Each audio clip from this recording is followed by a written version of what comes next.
Here's a video I'm put together about my tool chest. I wanted to show how it works and all the tools that I can put in it, and I'd actually like to load it up. So let's get started there. Let's open her up, see what we got.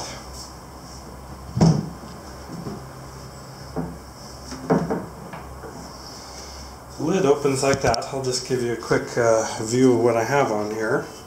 On the lid is my saw rack, and I got a couple other little goodies that I can keep in there.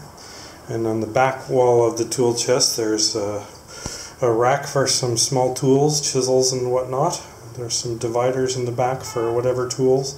Then I have a little plane till in the front here that'll hold my planes. So there it is. You see if I can get this, and I'll show you how the front opens. I have two little locks that were designed in there from the Popular Woodworking article that I got this from, designed by Christopher Schwartz. I usually keep those and leave those right in there. They fit really nice in the front, especially when my plane is in there. But with those out, then they a little bit moist in here, so that's a bit tight. But the front just drops off and pulls off. You can see there's some little locks and stuff that I have there. And then there's two giant compartments in there for whatever junk I need can put in there. See if I can get you guys to see that. You can see from here I got it on casters too, so I can push this thing and wheel it around wherever I want to in my little shop. So, alright, let's get started filling this sucker up. So, we'll start with the miscellaneous junk that I got that I keep in here. There's all kinds of little tools and big things that I got to put in here. I got, like, for example, I got a hammer. I can just put that in there somewhere. I keep all kinds of silly stuff in here. I got a big wad of shop rags that I use for all kinds of stuff. I can keep that in there.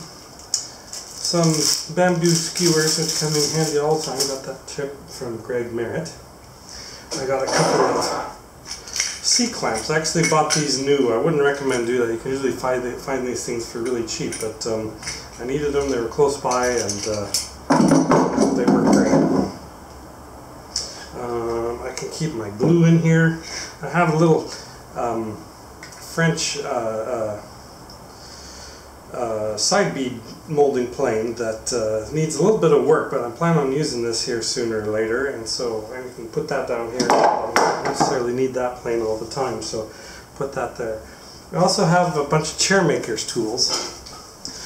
For example, my tapered reaver goes in here. I have a bunch of spoke shaves and stuff that I keep in this thing. Will go in the back there. Let's make this a little nicer here.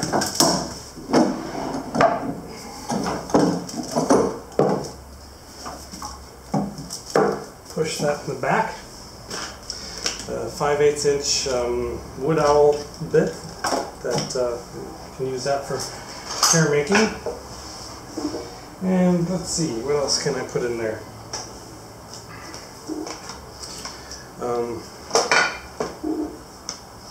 Some parts for a tapered rounder that I made. That can go in the back. I have some bits here for my plow plane, and my plow plane will go in here too. An extra blade and a little scrap of some leather knife case. I can stick that up in there. And here's a chisel roll I have. All that's in it now is some rasps and a couple little tools that I don't use all the time, but I want to keep them safe and nice, so they'll be in here. We'll stick that in there somewhere.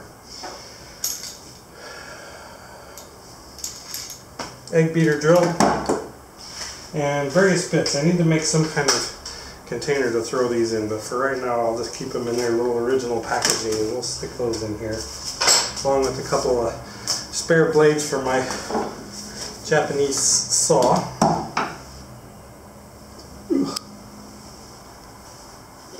Oh, here's a fun tool. This is my adze made by Tim Manning. And that fits in here real nice too. I just keep the blade pointed towards the back and covered so I don't accidentally nick myself with it again. And there's my little Veritas small plot plane. Find a nice spot in there for that. Now obviously if I was going to move this chest, say across town or put it on the back of a truck, I think that I would have to pack these tools in here a little nicer than this, maybe with some packing material to keep them from rattling around.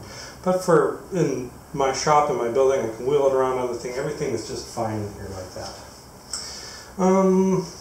Leatherman, and all my sharpening goodies. I got a Duo Sharp diamond plate that I got a long time ago, a leather strop. It's kind of running out of room in here already. Should be a lot of room in here for this stuff.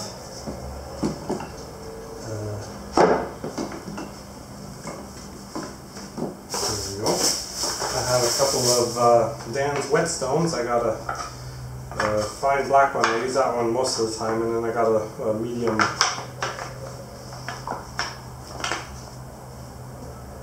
grit one that I use too. Oops, I usually keep those in this little plastic bag, and then I got a Eclipse style honing pick that I use sometimes, and I keep my foil for that in here too. Alright, so, and a couple of maroon and a gray 3M scratchy pad that I use for mostly for rehabbing old planes and stuff is what I use that for. Alright, so that's the bottom, so let's take a look and load up the top. Might be a bit more interesting. Okay, let's put what I got in here. Let's start with my Sargent jointer. This is about the size of a Stanley No. 8. It's a big sucker. I need to sharpen the blade on this, but other than that, this thing is ready to go. Honestly, I don't expect it to use it all that much with the way that I work here. But if I need it, I got it. There's room in my chest, so there we go. Put that right in the front. I have a little strip in the front of my chest to keep that away from the front so that these locks will still fit in. Just needs to be held a little bit away from the front of the chest, and with the strip there as a spacer, those fit in here, and these just fit nicely there. I'll show a photo of that a little bit later. Alright, the next tool I have is my favorite plane of all times. This is my Lee Valley Veritas bevel up jack plane. Fits real nice in the plane till I got there. And here I have another Sargent 409. It's the size of a Stanley No. 4 plane. And once it's sharp and good to go, then this thing works really, really, really good. And I have a little spacer. I don't know if you can see that there. There's a spacer here just to make up the difference in width between the bevel up jack and this plane, so it doesn't rattle around in there. It's the only thing that is. I could use it for testing planes or whatever. It's fine there. Got a couple other planes here too. I got a little Ohio little standard block plane here. It's a got a name on it, a Crescent Manufacturing. So it's a lower quality one, but I thought I would fix it up while I was here and I'm working on that. I intend someday to have a little holster to put those in, but for right now we'll just find a spot for that somewhere in here. I also have a Stanley No. 2 plane that I'm in the process of rehabbing. It's not quite ready to go yet, but that should work fantastic once it is. I might make a holster for that too. Those will go there. This one doesn't go so nice here. Let's put this one somewhere else, like back there. The nice part about this back tool well on the chest is there's room to change things around, and I don't know, I always like to keep a little scraps of wood this big for either setting my planes up or for spacing whatever, who knows what. So we'll just throw these in here somewhere in the back. And I actually have a little purpose for two of these. There's some nails in this. I wish I wouldn't have used cut nails or the Roman nails to make this little till, because the heads stick out a little proud. And this till, the plane till, is so easy to make. Wire nails would have been just fine for this because it's all held inside of the chest. But I don't know, I got those things, it's done, it works. So I have this skewed rabbet plane. It's a big, wide 1 7/8 one. This one needs a little bit of work to get the blade sharp on it, so I will put that one in. For right now, I like it right there. I put a couple spaces there to keep it away from those nail heads that are on the outside, to keep from scratching the plane. Probably change that up one of these days here. We'll see. What else do I got? I got a blue spruce mallet. Looks brand new. I use this thing a lot. It's a really nice mallet.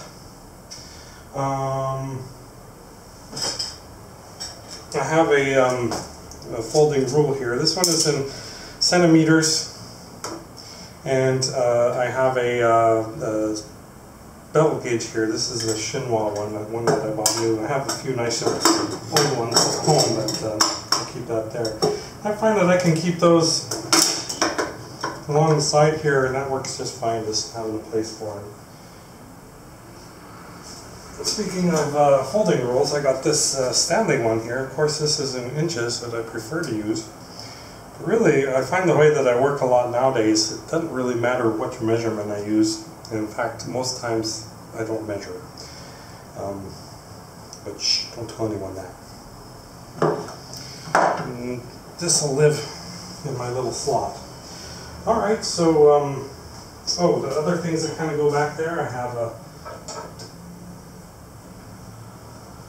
Lee Nielsen dowel plate.